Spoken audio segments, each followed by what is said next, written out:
Nature Mantra BP sugar thyroid reversal nature మంత్రతో సాధ్యం.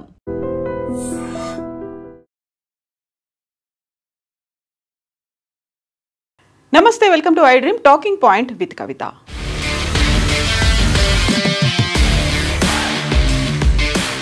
ఇరవై 22 మంది మరణానికి కారణమైనటువంటి బస్ ప్రమాదం జరిగి 24 గంటలైతే గడిచిపోయాయి. ప్రమాదం అనగానే అనుకోకుండా జరిగేది, మనకు తెలియకుండానే జరిగేది, ఎప్పుడు ఎలా జరుగుతుందో తెలియకుండా జరిగేదాన్నే ప్రమాదం అంటాం. బట్ ఈ ప్రమాదం వెనకాల 5 ఖచ్చితమైనటువంటి కారణాలు ఉన్నాయి. ఆ 5 కారణాలు ఏంటి, ఇందులో ఎవరి నిర్లక్ష్యం, నిర్లిప్తత, ఉదాసీనత కనిపిస్తోందో చూద్దాం. బోల్డ్ అంతా మీడియాలో, సోషల్ మీడియాలో వైరల్గా సర్క్యులేట్ అవుతున్నాయి ఈ 5 అంశాలకు సంబంధించి. 5 కీలకమైనటువంటి అంశాలు.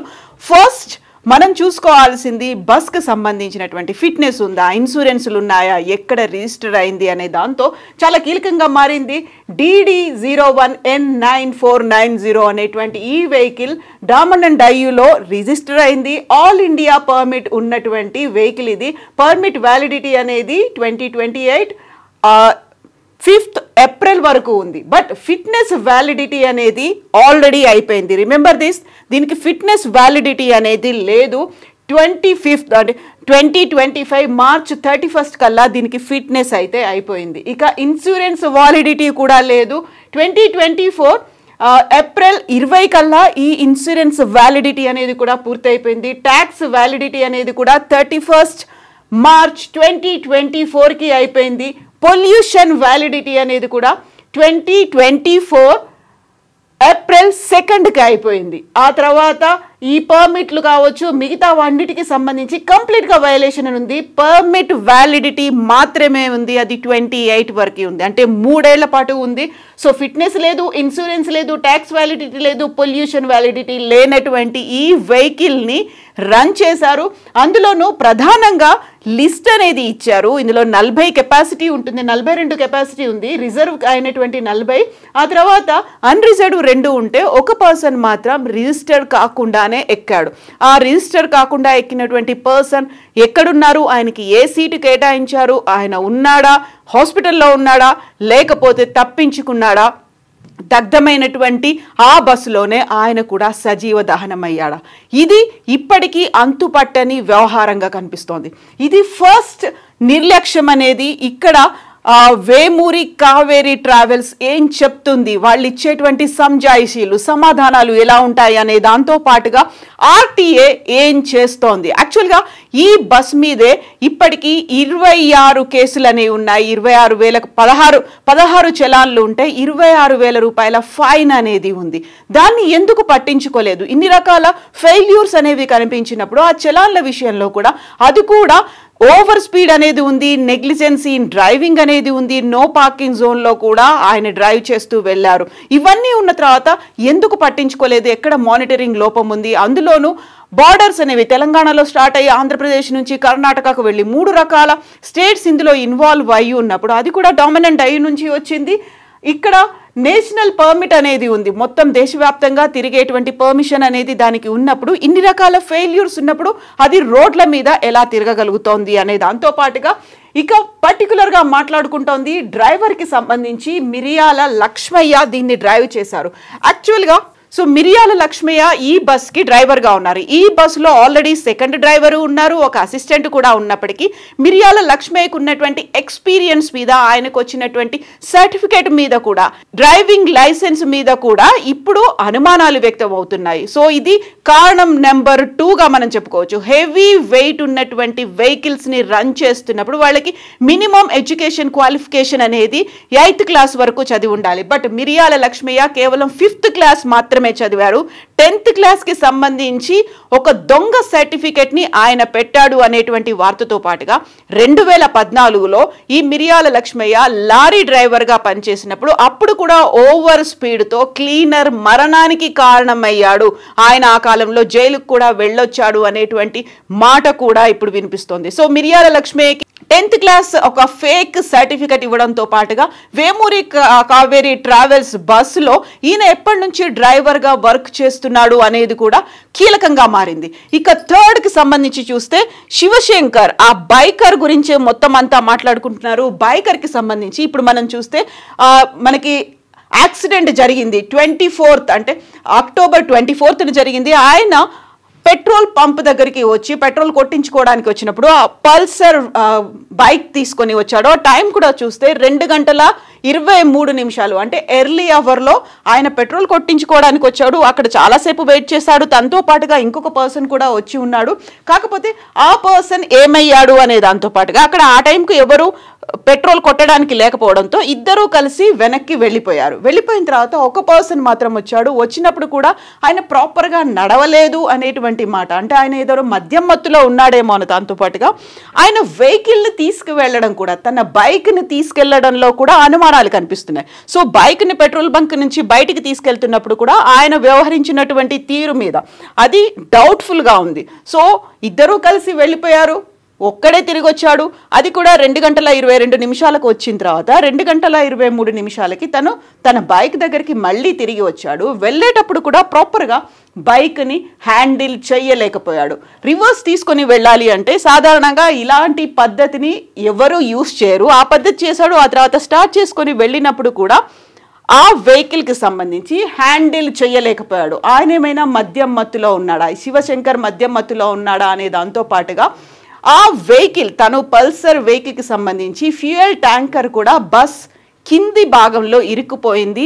పేలిపోయిన సంఘటనలో ఈ ట్యాంకర్ అనేది కూడా, ఫ్యూయల్ ట్యాంకర్ అనేది కూడా అందులో ఇరుక్కుపోయి ఉంది. ఫ్యూయల్ అది బ్లాస్ట్ అవ్వడానికి కూడా ఈ పల్సర్ వెహికలే కారణం అనేది కారణం నెంబర్ 3గా దీన్ని చెప్పుకోవచ్చు. సో శివశంకర్ ఆ టైంలో 2:24 ఆయన స్టార్ట్ అయ్యాడు ఇక్కడ నుంచి అనేది మనకు వీడియో ఫుటేజ్ తెలుస్తోంది. సో ఆ టైంలో అంటే మనకి ఇన్సిడెంట్ జరిగింది 3:30 అన్నప్పుడు ఆ పెట్రోల్ బంక్లో నుంచి అక్కడికి ఇన్సిడెంట్ జరిగినటువంటి చిన్న టేకూరు దగ్గరికి రావడానికి ఎంత సమయం తీసుకున్నాడు? గంట పట్టిందా ఏంటి? 2024కి ఆయన బయలుదేరి వెళ్ళాడు. అది కారణం నెంబర్ 3గా కనిపిస్తోంది. ఇక కారణం నెంబర్ 4 అనేది చూస్తే 234 సరికొత్త మొబైల్స్ అనేవి ఇందులో కనిపిస్తున్నాయి. యూజువల్గా అది ప్యాసింజర్ ట్రావెల్ కోసం ఉపయోగపడినప్పటికీ కార్గో లాగా కూడా ఇక్కడ కేవలం ప్యాసింజర్స్ లగేజ్లు పెట్టాల్సినటువంటి ప్లేస్లో ఇక్కడ నుంచి ఒక ట్రాన్స్పోర్ట్ కోసం బయటి ప్రాంతాలకు వెళ్ళడానికి కార్గో లాగా కూడా ఉపయోగిస్తుంటారు. అందులో 234 న్యూ సెల్ ఫోన్స్ అనేవి ఉన్నాయి. దానిని రియల్మీ కంపెనీకి చెందినటువంటి ఫోన్లని బాక్సుల్లో మంగనాథ్ అనే వ్యాపారి ఆ బస్సులో దాన్ని లోడ్ చేశారు. అక్కడ నుంచి బెంగళూరులో ఉన్నటువంటి ఫ్లిప్కార్ట్కి వెళ్లాల్సి ఉంది. 234 న్యూ మొబైల్స్ అనేవి ఇక్కడ వెహికల్లో పెట్టడం, అదే బస్సులో పెట్టడం, దానివల్ల కూడా అందులో ఉన్నటువంటి బ్యాటరీ పేలిపోవడం, 1 కాదు 2 కాదు 234 న్యూ మొబైల్స్, అందులో ఉన్నటువంటి బ్యాటరీలు పేలిపోవడం కూడా కారణమైంది.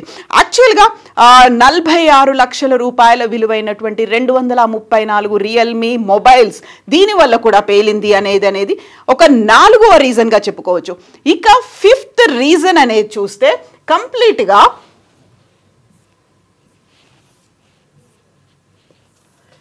వెహికల్కి సంబంధించి కనిపిస్తోంది. 5th రీజన్ వెహికల్ ఓవరాల్ బాడీకి సంబంధించి. యాక్చువల్గా ఈ 42 మంది ప్రయాణించేలా ఉండేటువంటి ఈ వెహికల్ అది కూడా లేట్గా స్టార్ట్ అయింది. అందులో టైమింగ్ అనేది 9:30కి డిపార్ట్ అవ్వాల్సినటువంటి అవసరం ఉంది. 9:30కి అది స్టార్ట్ అవ్వలేదు. 9 గంటల జర్నీతో అది బెంగళూరుకి చేరుకోవాలి. బట్ అది వెళ్ళకపోవడం అనేది కూడా చాలా ఈ దారుణం జరగడానికి కారణమైంది. అందులోనూ లేట్గా స్టార్ట్ అయింది, ఓవర్ స్పీడ్తో వెళ్తోంది. At the same time bus బాడీకి సంబంధించి చూస్తే మనం కారణం నెంబర్ 5 కనుక చూసుకున్నట్టయితే బస్ బాడీలో ఎక్కువగా ఐరన్ని ఉపయోగిస్తే బరువు ఎక్కువ ఉంటుంది కాబట్టి ఆ స్పీడ్ని అందుకోలేవు. అందువల్ల అల్యూమినియంతో తయారైనటువంటి బాడీని పెడతారు. ఎట్ ద సేమ్ టైం అక్కడ ఉన్నటువంటి సీట్లలో కూడా ఒక ఫైబర్ కంటెంట్తో పాటుగా స్పాంజ్లు అనేవి ఉండడం వల్ల ఈజీగా అది మంటలు వ్యాప్తి చెందడానికి ఉపయోగపడుతుంది. అండ్ డ్రైవర్ దగ్గర కూడా ఒక అలారం అనేది ఉండాలి, ఇలాంటి ప్రమాదాలు ఏదైనా సంభవించినప్పుడు అలర్ట్ చేయడానికి. బట్ అలాంటి ఫెసిలిటీ లేదు. At the same time emergency డోర్కి సంబంధించి అది ఏసీ కూడా ఉంది. అందులో విపరీతమైనటువంటి మంటలు వ్యాపించాయి. 2 నుంచి 3 నిమిషాల్లోనే ఈ సంఘటన జరిగినట్టుగా, బస్ మొత్తం మంటలకి అంటుకున్నట్టుగా ఫోరెన్సిక్ నిపుణులు అయితే అంచనాలు వేస్తున్నారు. సో ఓవర్ స్పీడ్తో వెళ్ళినటువంటి బస్ కింద శివశంకర్ తన బైక్తో వెళ్ళడం వల్ల అది గుద్దుకుంది. వెనకాల నుంచి వచ్చినటువంటి బస్ దాన్ని గుద్దడం వల్ల శివశంకర్ ఎగిరి పడిపోయాడు, అక్కడ చనిపోయాడు. ఆ తర్వాత ఆ వెహికల్ కూడా బస్ బాడీ కిందికి చేరింది. అలా 200 మీటర్ల దూరం ప్రయాణించింది. ఈ ప్రయాణించడంలో ఎగిసినటువంటి నిప్పురవ్వలతో బైక్ ట్యాంకర్ మంటలు అంటుకున్నాయి. ఆ తర్వాత అదే మంటలు బస్కి అంటుకున్నాయి. అలా 200 మీటర్ల దూరం వెళ్ళడం వల్ల విపరీతమైనటువంటి గాలి కూడా తోడవడంతో, అంత స్పీడ్తో వెళ్ళడంతో అంచనా వేయలేని పరిస్థితి. సో ఇమ్మీడియట్గా ఒక పెద్ద శబ్దం కూడా వచ్చింది అనేది. బైక్ ట్యాంకర్ పేలిపోయిందా, లేకపోతే bus tanker పేలిపోయిందా?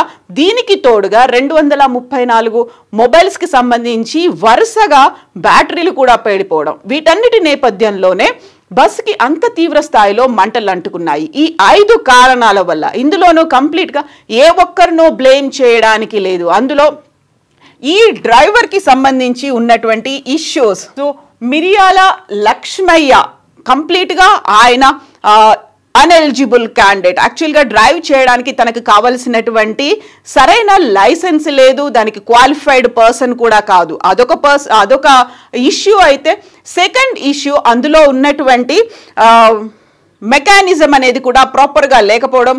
Third issue, biker తాగి ఉన్నాడా, ప్రాపర్గా హ్యాండిల్ చేయలేదా, మేనేజ్ చేయలేకపోయాడా. అండ్ ఫోర్త్ వన్ ఏంటంటే 234 వెహికల్స్ ఉండడం. ఫిఫ్త్ వన్, దానికి సంబంధించి బస్ బాడీని బిల్ట్ చేయడంలోనే బయట చూడడానికి చాలా అందంగా ఉంది, చాలా పాష్గా కనిపిస్తోంది, రిచ్ అండ్ లగ్జరీ లుక్ కనిపించినప్పటికీ సేఫ్టీ మెజర్మెంట్స్ అనేవి తీసుకోలేకపోయారు అనేది. అండ్ వీటన్నిటికీ తోడుగా అక్కడున్నటువంటి ఆర్టీఏ కావచ్చు, 3 రాష్ట్రాల్లో ఏం జరుగుతోంది, ఇక్కడ బార్డర్స్ అనేవి మారినప్పుడు జరగాల్సినటువంటి ఇన్వెస్టిగేషన్ కావచ్చు, లేకపోతే వాటికి సంబంధించి తనిఖీ అనేది ఇప్పటిదాకా ఎందుకు జరగలేదు, ఒక మిస్యూజ్ అనేది అయితే జరిగింది. సో 2013లో ఇదే రూట్లో, అందులో అక్టోబర్ నెలలోనే వాల్వో బస్సు ప్రమాదానికి గురైంది, 45 మంది మరణించారు. ఇప్పుడు కూడా ఇప్పటికీ అంతుపట్టని వ్యవహారం. మిగతా ఎంతమంది మిస్ అయిపోయారు, 9 మంది మిస్ అయిపోయారని చెప్పినప్పుడు ఆ 9 మందికి సంబంధించి ఎవరున్నారు, అన్రిజిస్టర్డ్గా ఎక్కినటువంటి ప్యాసింజర్ పరిస్థితి ఏంటి, ఇప్పటికీ తెలియదు. ఫోరెన్సిక్ నిపుణులు అయితే వచ్చారు, అసలు ప్రమాదం ఎలా జరిగింది అని ఐడెంటిఫై చేయడానికి, ఫోరెన్సిక్ నిపుణులతో పాటుగా అవశేషాలని ఐడెంటిఫై చేయడానికి కూడా. ఇమాజిన్, అసలు అక్కడ ఏ కండిషన్లోనూ ఎవరిని ఐడెంటిఫై చేయలేని పరిస్థితుల్లో బాడీలు ఉన్నాయి కాబట్టి దానికి కూడా మళ్ళీ ఫోరెన్సిక్ అంటే మిగిలిపోతే ఎముకలు ఏమైనా మిగిలిపోతే ఎముకల నుంచి DNA శాంపిల్ తీసి చేయాలి. ఆర్ఎల్స్ ఎముకలు కూడా గుర్తించలేని స్థితిలో బూడిదగా మారిపోయి ఉంటే దంతాల నుంచి శాంపిల్స్ తీసి DNA టెస్ట్ అనేది చేయాల్సినటువంటి అవసరం ఉంది. సో ఫోరెన్సిక్ అనేది అటు అక్కడ ఉన్నటువంటి ప్యాసింజర్స్ ఎవరెవరికి ఎలాంటి ప్రమాదం జరిగింది, ఏ సీట్లలో కూర్చున్నారు, ఏ ఫ్యామిలీ మెంబర్స్ అనేది ఐడెంటిఫై చేయడంతో పాటుగా ప్రమాదం ఎలా జరిగింది, దానికి ప్రాపర్గా క్వాలిఫైడ్ కానీ డ్రైవర్ వల్ల అయిందా, బైకర్ వల్ల అయిందా, బస్ బాడీ వల్ల అయిందా, లేకపోతే ఆ స్పీడ్ వల్ల అయిందా, ఫోన్లు పేలిపోవడం వల్ల అయిందా, వీటన్నిటికి సంబంధించి ఈ 5 కారణాలు చాలా కీలకంగా ఉన్నాయి. అండ్ వీటన్నిటికీ మించి ఉన్నటువంటి నిర్లక్ష్యం, కనిపిస్తున్నటువంటి నిర్లిప్తత, ఉదాసీనత. దాదాపుగా 26,000 ఫైన్లు అనేవి చలాన్ల రూపంలో ఉంటే బండిని ఎందుకు సీజ్ చేయలేకపోయారు? ఆల్ ఇండియా పర్మిట్ అయితే ఉంది, కాకపోతే డామన్ అండ్ డయ్యూలో అక్కడ రిజిస్టర్ అయినటువంటి వెహికల్ని ఇక్కడ ఎలా తిప్పగలుగుతున్నారు? అందులోనూ అన్ని రకాల ఫిట్నెస్ వ్యాలిడిటీలు, ఇన్సూరెన్స్లు, ట్యాక్స్ వ్యాలిడిటీలు, పొల్యూషన్ అనేది కూడా లేనప్పుడు అది ఇన్నేళ్లుగా ఎందుకు తిరుగుతోంది? 2024లోనే, అంటే ఆల్మోస్ట్ 1.5 ఇయర్గా దానికి ఫిట్నెస్ లేకపోయినప్పటికీ తిరుగుతోంది అంటేనే నిలువెత్తు నిర్లక్ష్యం కళ్ళ ముందు కనిపిస్తోంది. దానికి సజీవ సాక్ష్యం దహనం అయిపోయారు. సజీవంగా దహనం అయిపోయినటువంటి ఆ ప్రాణాలు కుటుంబ సభ్యులు అడుగుతున్నారు. వీటికి ఆన్సర్లు ఎవరిస్తారు? ఇలాంటి సంఘటన జరిగినప్పుడల్లా ఇది మొదటిది కాదు, కాకపోతే చివరిది మాత్రం కావాలని ప్రతి ఒక్కరు కోరుకుంటారు. సో ఈ సంఘటన చివరిది కావాలంటే ఏం జరగాలి, ఎవరిలో మార్పు రావాల్సిన అవసరం ఉందో కామెంట్స్ రూపంలో తెలియచేయండి. నిజంగా ప్రస్తుతం ఉన్నటువంటి సమాజం దేనికి ప్రయారిటీ ఇస్తుంది? ఆర్థిక సంబంధాల చుట్టూ మాత్రమే తిరుగుతోంది. మళ్ళీ ఎన్నికలంగానే చాలా విరక్తి కలుగుతున్నాం. మంచి అనిపిస్తుంది కదా. లేడీస్ కూడా ఛాలెంజింగ్ జాబ్స్ చేసినప్పుడు చాలా బాగుంటది. ట్రాఫిక్ అసిస్టెంట్స్ గా నియమించిన ట్రాన్స్జెండర్స్ అందరితో సాల్యూట్ చేయించుకుంటున్నారు. ఫుడ్ డెలివరీ ఇవ్వటానికి వెళ్ళినటువంటి డెలివరీ బాయ్ అనిల్ పై కళ్ళ ముందు